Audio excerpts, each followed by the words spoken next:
পনির paste বানাবো।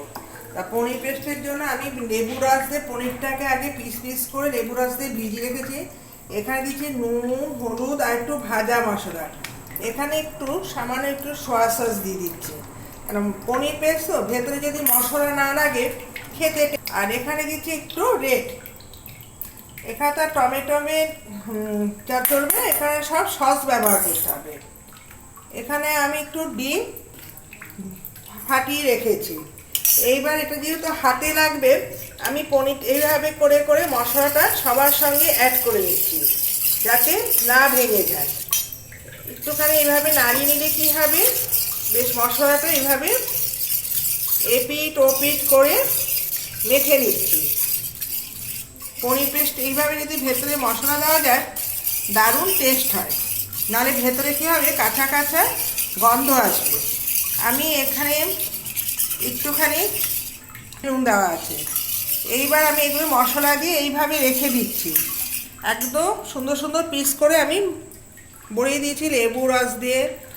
আর এখানে আমি আরেক ধরনের চপ বানাবো।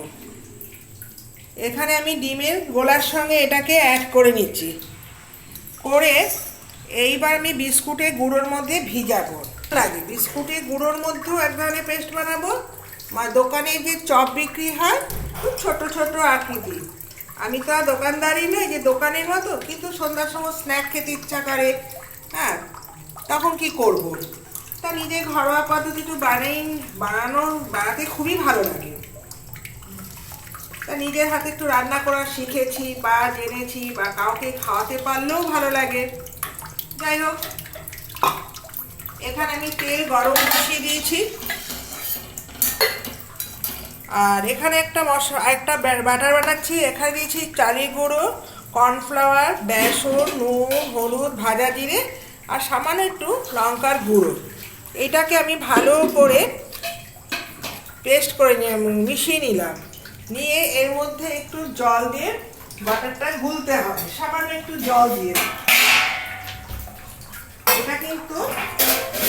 এটা কিন্তু পাতলা বাটার করা যাবে না, এটা হাতের সাহায্যে বা চামচের সাহায্যেও করতে পারো। আমি একটু হাতের সাহায্যে একটু ভালো করে নিচ্ছি, একদম ঘন টাইপের। এইটাকে একদম ঘন ফাটিয়ে নিতে হবে। ফাটাতে ফাটাতে দেখবে একটা পাতলা হবে, খুব মোটাও করবো না, একদম পাতলাও করবো না। এটাকে আমি 5 মিনিট রেখে দিচ্ছি সরিয়ে। এটা হতে থাকুক। দেখেছো, এটা যেহেতু বেসন সবসময় একটু রেস্টে রাখতে হবে, এটাকে আমি রেস্টে রেখে দিলাম। আর এখানে দেখো তেলটা আমার গরম হয়ে গেছে। এবার আস্তে আস্তে চেপে চেপে দেবে না, হ্যাঁ, ভেঙে যেতে পারে। হয়ে গেছে, দাও, আস্তে আস্তে তেলে ছেড়ে দাও।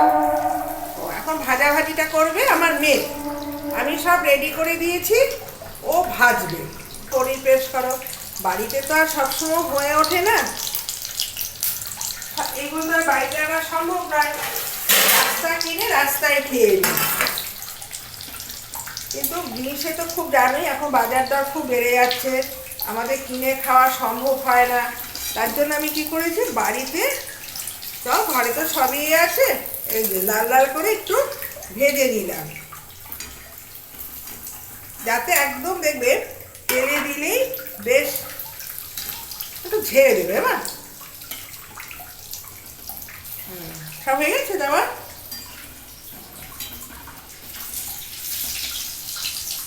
আর একটু ভেজে নিচ্ছি, তো ভেতরটায় যদি একটু কাঁচা গন্ধ থাকে, যেহেতু পনির তো মচমচাটা ভালো লাগে। একদম হালকা ফ্লেমে কিন্তু করতে হবে, এখানে কিন্তু কোনো। এবার এগুলো তুলে নিই চামচ দিয়ে, যেহেতু তেলটা গরম, এখানে অল্প একটু ডিমের গোলা দিচ্ছি যাতে আরও টেস্টিটা ভালো আসে। গরম তেল দিয়েছি, একটু ডিমের গোলাটা যেহেতু ছিল এটাও দিয়ে নিয়েছি বেশ। এইবার আমি কি করছি, এটা হচ্ছে বেসন দিয়ে করছি। এটা একদম হালকাভাবে এইভাবে করে তেলে ছেড়ে দিচ্ছি। যেমন বেগুন ভাজা করে এইভাবে ওপর নিচে, যাতে রসুন থাকে কিন্তু হালকা লেভেলে এইভাবে তুলে তেলের মধ্যে ছেড়ে দিতে হবে।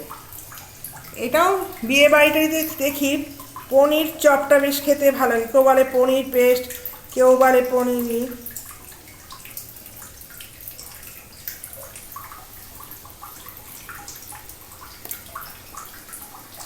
এখন তো সবই দোকানে কিনে পাওয়া যায়, বা বাড়িতে কোনো ছোটোখাটো অনুষ্ঠান করলে ওদের কাছে অর্ডার দিলে ওরাও বাড়িতে এনে দিয়ে যায়। আমাদের এখানে আর সব কিছুই পয়সা থাকে, কিন্তু সেটার দাম অত্যাধিক বেশি, আমাদের পক্ষে সম্ভব নয়। তাই আমরা মাঝে মাঝে কী করি, নিজেদের মতো নিজেরা।